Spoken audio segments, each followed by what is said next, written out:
हम्म। यहाँ पर थे, क्या बोल रहा है? अब देखो, कुछ कलेक्टिव नाउन्स होते हैं। कलेक्टिव का मतलब जो एज अ कलेक्शन यूज किए जाते हैं, एज अ कलेक्शन एक साथ ही यूज किए जाते हैं, ठीक है। जैसे कि टीम हो गई, या फिर ज्यूरी हो गई, या फिर काउंसिल हो गया, काउंसिल हो गया, ठीक है। कुछ नाउन्स होते हैं जो एक साथ यूज किए जाते हैं, उनको बोलते हैं कलेक्टिव नाउन, ठीक है, उनको बोलते हैं कलेक्टिव नाउन। अच्छा, अब कलेक्टिव नाउन सिंगुलर भी हो सकते हैं और प्लूरल भी हो सकते हैं, डिपेंड करता है कि मैं उसको यूज कब कर रही हूँ, ठीक है। तो क्या हुआ, मेरे जो कलेक्टिव नाउन है वो मैं दोनों तरीके से यूज कर सकती हूँ, सिंगुलर भी यूज कर सकती हूँ, प्लूरल भी यूज कर सकती हूँ। डिपेंड किस पर करता है कि मैं बोल क्या रही हूँ, ठीक है। For example, collective noun such as deer हो गया, sheep, staff, series, species, fish, crew, team, jury, aircraft, council, etc. may be either singular और plural depending on their usage of sentence। Sentence के यूज पर depend करता है, जैसे कि our team is the best, हमारी जो टीम है वो बेस्ट है, या फिर our team are trying their new uniform। अब देखो, जो सेकंड सेंटेंस है ना, इसमें जो टीम के मेंबर्स हैं, टीम के अलग अलग मेंबर्स हैं, वो अपनी यूनिफॉर्म ट्राई कर रहे हैं। तो यूनिफॉर्म तो सबकी अलग शेप एंड साइज की होगी, है ना। इसलिए क्या होगा कि our team are trying their new uniform, मेरी जो टीम वो अपने यूनिफॉर्म ट्राई कर रही है। Now third, jury has. अब यहाँ पे हैज क्यों आया है, हैव क्यों नहीं आया? क्योंकि ज्यूरी ने अपना कलेक्टिवली, यूनानिमसली यूनानिमसली अपना जो रिजल्ट है वो डिक्लेयर किया है, ठीक है। इसलिए क्या होगा, ज्यूरी को एक काउंट किया जाएगा क्योंकि उसने यूनानिमसली अपना जो रिजल्ट है वो डिक्लेयर किया है। Jury has given its decision. Now fourth, the committee are divided in their opinions. जो अलग अलग कमिटीज है, अब यहाँ पे मैं क्या बोल रही हूँ कि कमिटी अपने ओपिनियंस को लेकर डिवाइड हो गई, इसका मतलब प्लूरल में डिवाइड हो चुकी है, इसीलिए देयर ओपिनियंस में बोला गया है। Now third, staff is in a meeting. अब मैं एक स्टाफ की बात कर रही हूँ, सेंटेंस के अकॉर्डिंग मैंने एक, क्योंकि इससे मुझे पता चल गया कि जो स्टाफ है मेरा, वो मेरा एक ही है। तो क्या होगा, staff is in a meeting. और final, staff are disagree about the finding. जो सारा स्टाफ है ना, वो इसके एकदम अगेंस्ट है, इसलिए यहाँ पे मैंने आर यूज किया। मुझे पता कैसे चलेगा सिंगुलर है कि प्लूरल है? हेल्पिंग वर्ब देख लो, जैसे कि आर हेल्पिंग वर्ब होती है प्लूरल के लिए, इस होती है सिंगुलर के लिए, अगेन आर होती है प्लूरल के लिए, हैज होती है सिंगुलर के लिए, अगेन आर होती है किसके लिए, प्लूरल के लिए, और इस होती है सिंगुलर के लिए। तो जैसे जैसे इनका यूज है वैसे ही मैं इनको सेंटेंस में यूज करूंगी, ठीक है। नाउ नेक्स्ट, अब कुछ वर्ड्स है जैसे कि hundred, lakh, million, thousand, pair, dozen. Dozen का मतलब क्या होता है? 12। दर्जन। और शेफ्स डजन, जो ईडीएम है, इसका मतलब क्या होता है?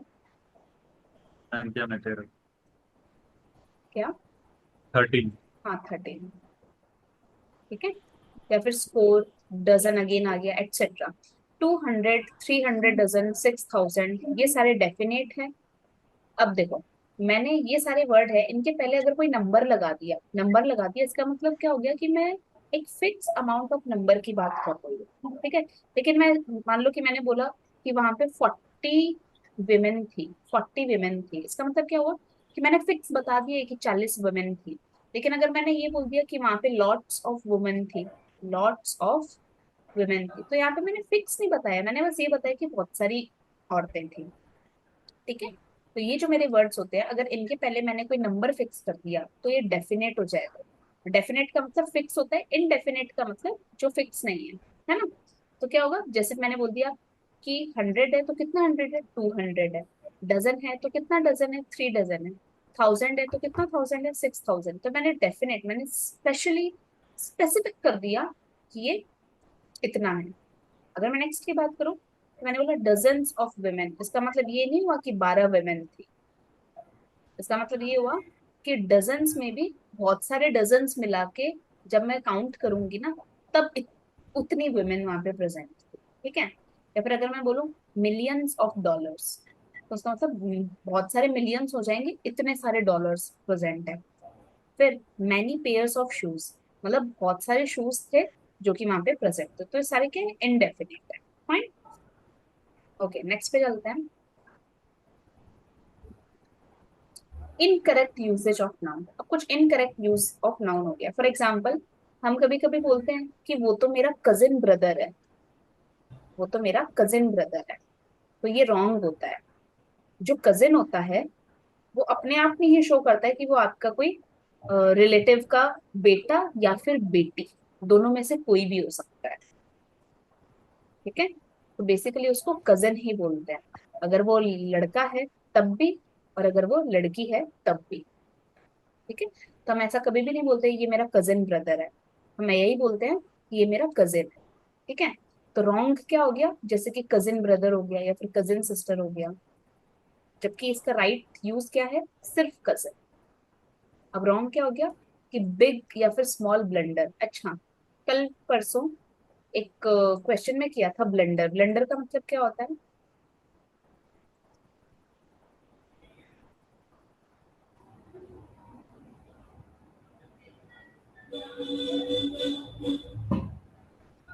ब्लंडर का मतलब होता बिग है मिस्टेक। चिंता का विषय। नहीं,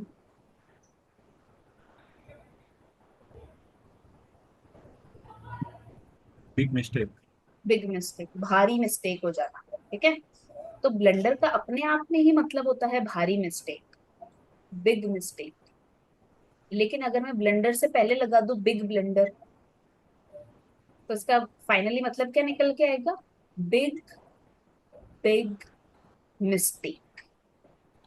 ठीक है, तो मैं कभी भी ब्लेंडर को और उसका सुपरफ्लुअस करके नहीं बोलती कि भारी ब्लेंडर हो गया। ब्लेंडर का मतलब अपने आप में यही है कि भारी मिस्टेक हो गई। ठीक है, तो रॉन्ग क्या है यहाँ पे, बिग या फिर स्मॉल ब्लेंडर कुछ नहीं होता, ब्लेंडर अपने आप में भारी मिस्टेक ही होती है। फाइन, चलो।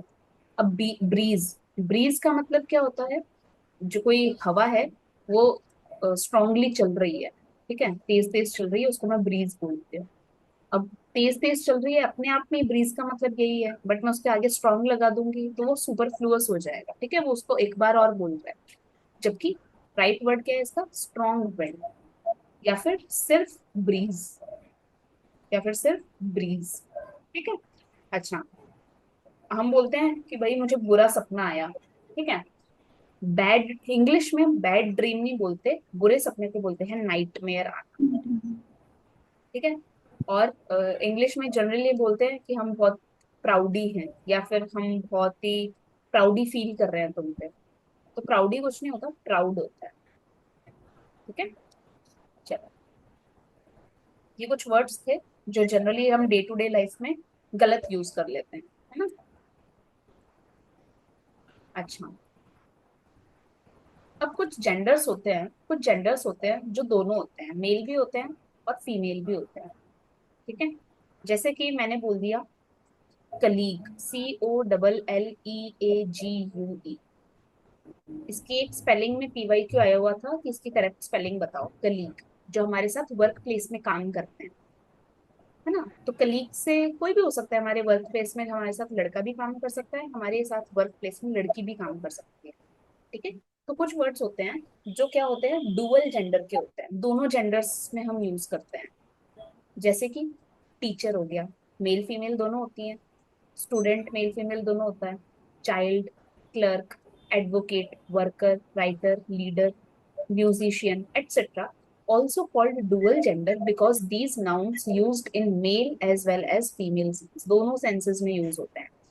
अब नोट, use he, his और him with these nouns normally। अब normally क्या होता है, नॉर्मली क्या होता है, पहले जब women को राइट नहीं मिले थे, women को राइट नहीं मिले थे, तो क्या होता था कि जनरली मेल को ही जाना जाना कंसिडर किया जाता है। ठीक है, तो उन्हीं के अकॉर्डिंग प्रोनाउंस भी यूज होते थे, उन्हीं के अकॉर्डिंग प्रोनाउंस भी यूज होते थे। ठीक है, वैसे मजाक है, ऐसा एक्चुअल में कुछ नहीं है, याद रखने के लिए।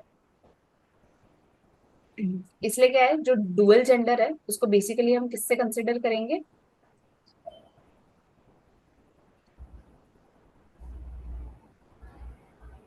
मेल के, उससे मेल के प्रोनाउन से। ठीक है, मेल के प्रोनाउन से। ठीक है, जैसे कि अगर मैं टीचर की बात करूं, a teacher should perform his duty sincerely. एक टीचर को अपनी ड्यूटी सिंसियरली परफॉर्म करनी चाहिए, तो क्या होगा, हिज ड्यूटी आएगा। यहाँ पे इट मत लगा देना। काफी लोग होते हैं जो बोलते हैं कि टीचर तो डुअल जेंडर होता है, तो यहाँ पे इट लगाते हैं, इट देते हैं, ना ही रहेगा ना शी रहेगा। ठीक है। और जनरली जो डुअल जेंडर होते हैं उनको लड़का कंसिडर किया जाता है। लड़का कंसिडर करके उनके जो प्रोनाउन है वो मेल प्रोनाउन यूज किए जाते हैं। ठीक है। चलो, next sentence. Every leader should perform his duty. Her leader को अपनी ड्यूटी परफॉर्म करनी चाहिए। अगेन हिज आया। फाइन। चलो नेक्स्ट पे चलते हैं। 9:40 हो गई, आज लेट आया है। चलो, कंपाउंड नाउन। अब कंपाउंड नाउन का मतलब क्या हो गया था? कोई भी नाउन जिसके पहले कोई नंबर लिखा हुआ हो। याद आया? जैसे कि, अच्छा, एक one more thing. Compound noun का बेसिकली मतलब होता है कोई भी जो नाउन होता है ना उसके पहले या तो कोई नंबर लिखा हुआ हो, या फिर वो किसी दूसरे वर्ड से अटैच्ड हो। कोई दूसरे वर्ड से अटैच्ड हो। ठीक है। उसका मतलब होता है कंपाउंड। फॉर एग्जाम्पल मैंने बोल दिया मेंबर ऑफ पार्लियामेंट, या फिर एमएलए बोल दिया, MLA member of legislative assembly. ठीक है। अब देखते हैं क्या बोल रहा है। कंपाउंड नाउन जो, ये करेक्ट है, ये सारे यहाँ पे रॉन्ग दिए हुए हैं। ठीक है, तो एक बार करेक्ट वाले पहले पढ़ लेते हैं। ब्रदर इन लॉ होता है। ठीक है। फिर बेडरूम होता है। आई एम सॉरी, यहाँ पे सारे सिंगुलर दिए हुए हैं, यहाँ पे सारे प्लूरल दिए हुए हैं। ठीक है। Brother in law, then bedroom, एक कमांडर इन चीफ, एक अगर वो एक डॉटर स्टेप डॉटर होती है तो स्टेप डॉटर, या फिर सिस्टर इन लॉ, या फिर member of parliament, man hater, woman doctor. ठीक है। अब ब्रदर इन लॉ का जो प्लूरल सेंस है वो क्या बनेगा? Brothers in law. क्योंकि नंबर में कौन बड़ा है? लॉ थोड़ी ना बड़े हैं, नंबर में तो ब्रदर बड़े हैं ना, इसलिए ब्रदर्स का प्लूरल हो जाएगा, ब्रदर्स इन लॉ। अब बेडरूम, एक बेडरूम है, ठीक है, बहुत सारे बेडरूम होंगे तो क्या हो जाएगा? अब नंबर में क्या बड़ा है? बेड थोड़ी ना बड़े हैं, रूम्स बड़े हैं। ठीक है, तो बेड रूम्स हो जाएगा। अगेन, कमांडर इन चीफ का प्लूरल फॉर्म क्या हो जाएगा? अब इसमें इंक्रीज कौन हुआ है? कमांडर इंक्रीज हुआ है, तो जो क्या हो जाएगा? Commanders in chief. Again, step daughter अगर ज्यादा है तो क्या बोलेंगे? ज्यादा कौन क्या बड़ा है? मेरा स्टेप बड़े हैं या फिर डॉटर बड़ी है? डॉटर्स। डॉटर्स इंक्रीज हुई है, ठीक है, इसलिए क्या हो जाएगा? स्टेप डॉटर का step daughters. Again, sister in law का sisters in law. Member of parliament, अब मेंबर ऑफ पार्लियामेंट बढ़े हैं, मेंबर ऑफ पार्लियामेंट बढ़े हैं, तो मेरी पार्लियामेंट इंक्रीज हुई है या मेंबर इंक्रीज हुए हैं? मेंबर्स। मेंबर इंक्रीज हुए तो क्या हो जाएगा? Members of parliament. Now man hater. अच्छा, मैन हेटर में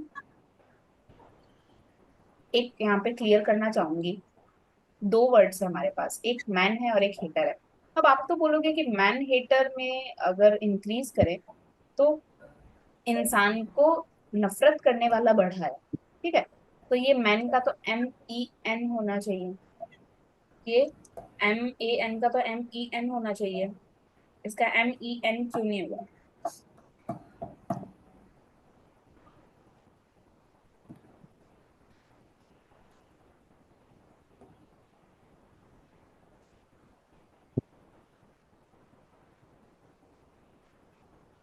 ये इसीलिए नहीं हुआ क्योंकि जो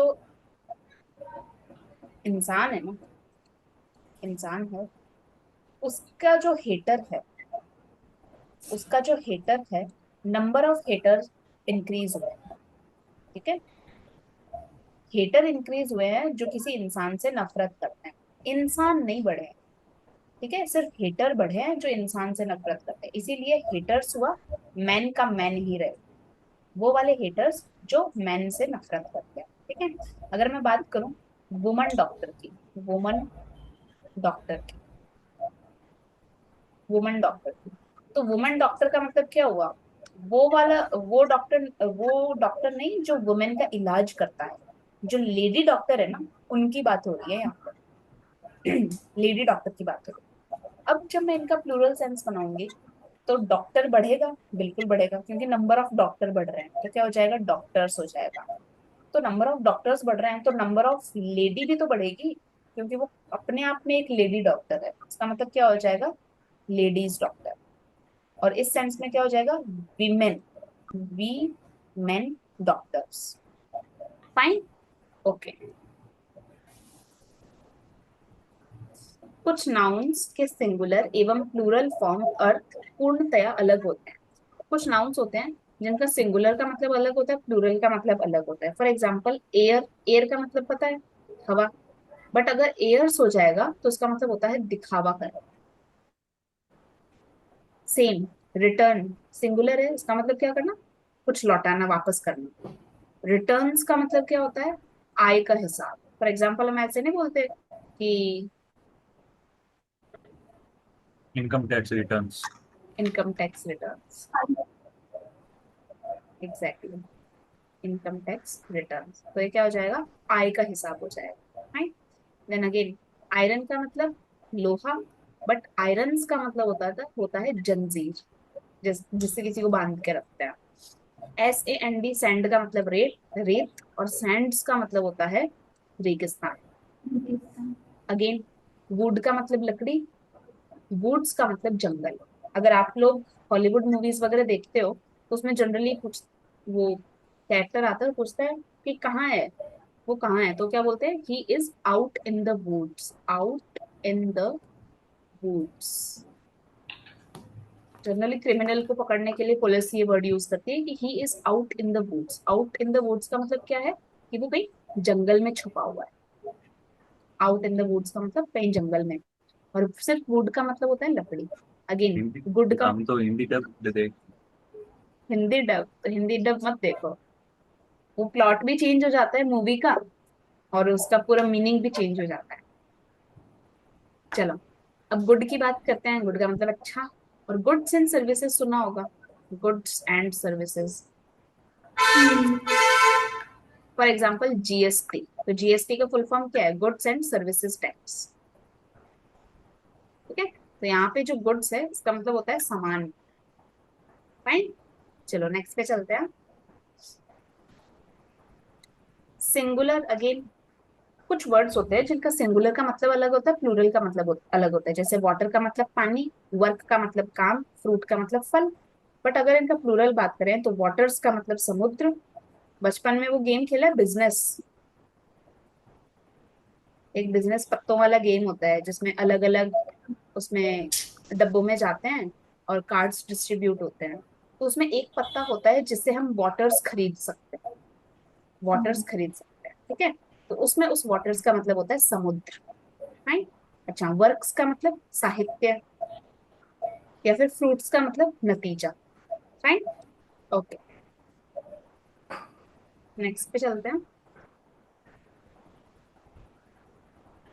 हम्म कुछ नाउन्स के सिंगुलर एवं प्लूरल फॉर्म अर्थ एक ही होते हैं। अब देखो, अभी तो हमने क्या पढ़ा कि मीनिंग डिफरेंट है,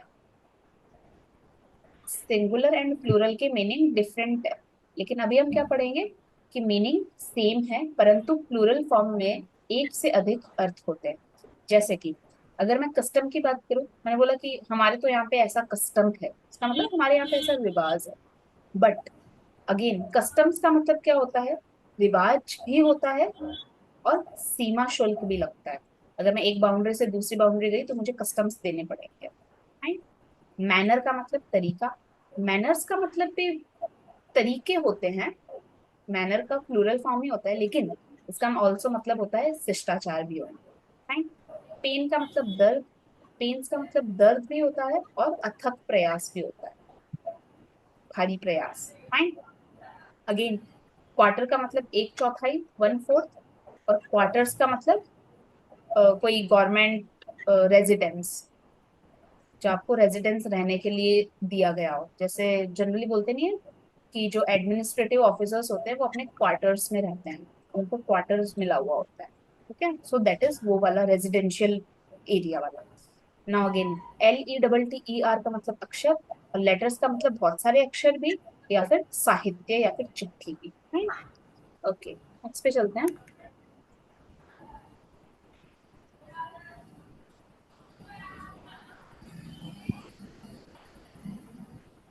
कुछ नहीं है, इसमें बताया हुआ है कि लास्ट में जब हमको SCR ES ऐड करना होता है, एस ऐड करना होता है, या फिर डबल S ऐड करना होता है, या CH या SH Z, या फिर ई एस, तो ये कैसे करते हैं, ठीक है। जनरली एक्स के बाद में E S E x use होता है। फॉर एग्जाम्पल बॉक्स हो गया तो बॉक्सेस, ठीक है। डिश हो गया तो डिशेस, क्विज हो गया तो इसमें डबल एक जेड एक्स्ट्रा ऐड हो जाएगा, क्विजेस। क्लास का क्लासेस, फिक्स का फिक्सेस, राइट। चलो,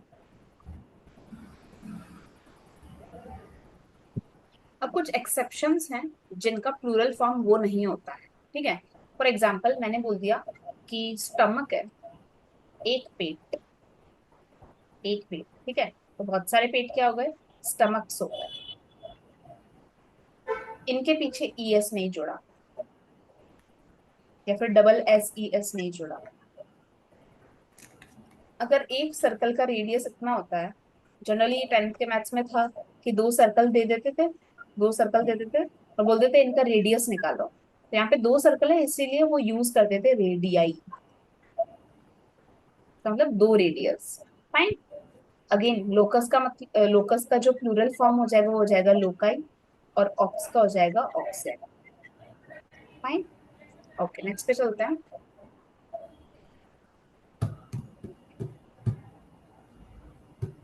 अब लास्ट में जिसके ओ आ रहा होता है ना, वर्ड के किसी के लास्ट में ओ आ रहा होता है, तो उसको जो प्लूरल फॉर्म है वो बनता कैसे, जैसे अगर मेरा कार्गो है, मेरा कार्गो है कोई, उस शिप को बोलते हैं जो बेसिकली गुड्स इधर उधर ट्रांसपोर्ट करने के लिए यूज में होता है, जहाजी माल, है ना। तो कार्गो है, तो कार्गो में यूज कैसे होगा, एज इट इज रहेगा cargo, plus E S use हो जाएगा। पोटैटो है तो पोटैटो ई एस यूज हो जाएगा। मॉस्किटोज के आगे ई एस लग जाएगा, मैंगो के आगे ई एस लग जाएगा, यहाँ पे हीरो के आगे ई एस लग जाएगा। फाइन। बेसिक था ये। अब कुछ एक्सेप्शंस हैं, कुछ एक्सेप्शंस हैं। जनरली क्या होता है, जनरली क्या होता है कि ई एस ऐड होता है, ई एस ऐड होता है, बट ये सारे वर्ड्स हैं इनमें ई एस ऐड नहीं होता। फॉर एग्जाम्पल पियानो लिखा हुआ है तो मैं पियानो फिर ई एस नहीं लगाऊंगी, मैं सिर्फ एस लगाऊंगी, पियानोस, ठीक है। फोटो का P H O T O E S नहीं लिखेंगे अपन, ये गलत है, अपन फोटोज लिखेंगे, ठीक है।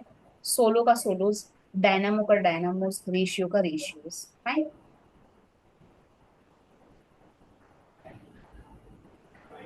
अब कुछ वोवल्स, कुछ वर्ड्स हैं जिनके लास्ट में क्या होता है, last double vowels plus S. इसका मतलब क्या होता है कि अगर लास्ट में, मान लो कि अगर जू है तो जू का प्लूरल फॉर्म एस ऐड हो जाएगा, पोर्टफोलियो का पोर्टफोलियोज हो जाएगा। ये सारे वर्ड अपने को जनरली न्यूज़पेपर में देखने को मिलते हैं, है ना। ट्री का ट्रीज हो जाएगा, रेडियो का रेडियोज हो जाएगा, जू का जूज हो जाएगा। फाइन।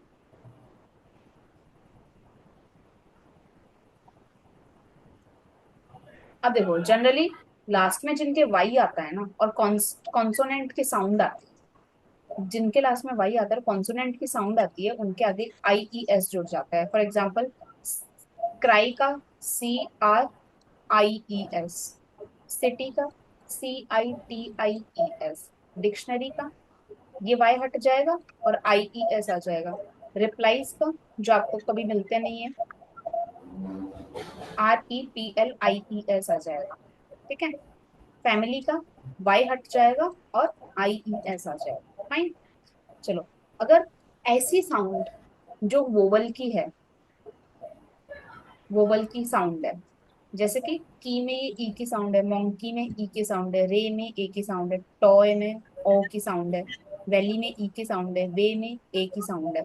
जहाँ पे वोवल की साउंड आती है वहां पर, और वाई जुड़ा हुआ होता है वहां पर सिर्फ एस लगता है। जैसे कि की का कीज हो जाएगा, मोंकी का मोंकीज हो जाएगा, रे का रेज हो जाएगा, टॉय का टॉयज हो जाएगा, वैली का वैलीज हो जाएगा, वे का वेज हो जाएगा।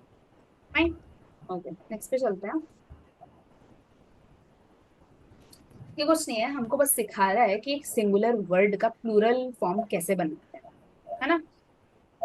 अच्छा, जैसे कि लास्ट एफ, अगर किसी के लास्ट में एफ आया या फिर एफ ई आता है तो उसके लास्ट में वी ई एस जुड़ जाता है। फॉर एग्जाम्पल मैंने देमसेल्फ का बनाया था, देमसेल्फ, अभी कुछ देर पहले जब प्रोनाउंस पढ़ रहे थे तो देमसेल्फ का क्या बन जाएगा, देम सेल्व्स, Themselves. है ना। ठीक वैसे ही हाफ का हाव्स, वाइफ का वाइव्स, थीफ का थीव्स, लाइफ का लाइव्स, लीफ का लीव्स, वुल्फ का वुल्फ्स एंड लोफ का लोव्स।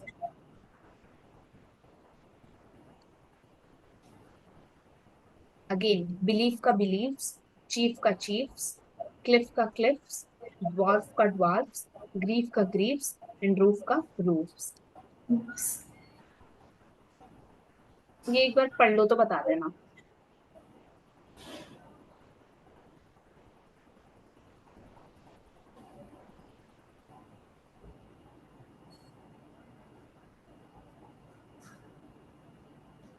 पढ़ लिया।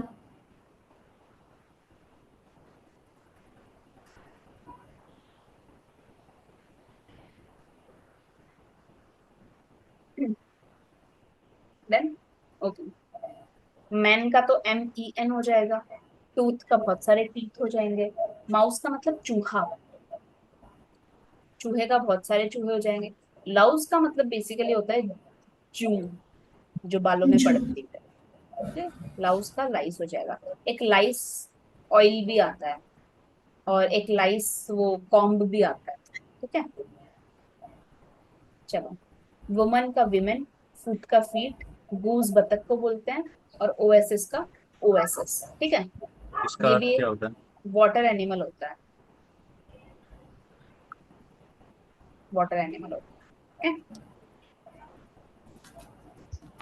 चलो नेक्स्ट पे चलते हैं। एक बार रीड आउट करना।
देन आगे चले।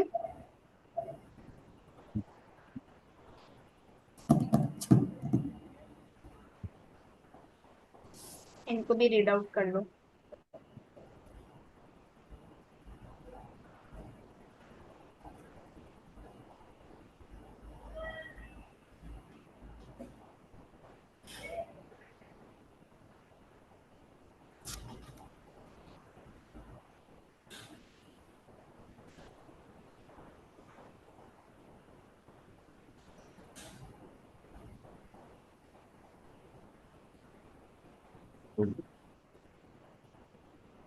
ओके,